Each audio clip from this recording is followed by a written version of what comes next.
we argued that there should not be new taxes because the Ghanaian people were told that taxes we are imposing nuisance taxes and the taxes are a burden to the Ghanaian people, and that if when the NDC comes to power, they would do away with the taxes. They mentioned 4 taxes: emission taxes, e-levy, COVID-19 tax, and betting tax.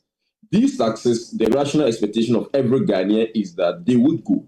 But you see, there is this tendency of government saying that we are going to reduce their burden, but you end up putting more taxes on the people. For instance, they talk about reviewing VAT.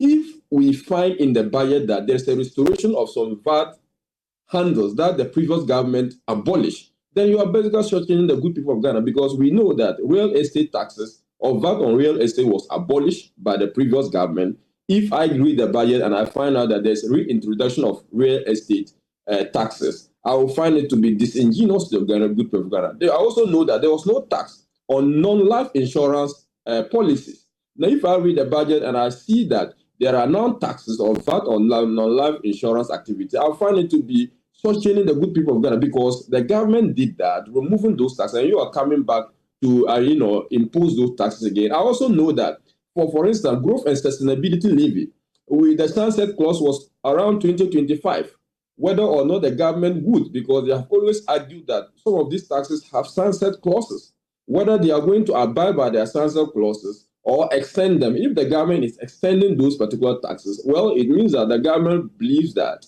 those taxes were necessary. But I don't want to see an increase in the values of those taxes. And if at the end of the day, I see and I read and I hear that these taxes have been increased or there have been review of VAT to include some taxation that were abolished by the previous government, then the good people of Ghana will be the best judges in that regard.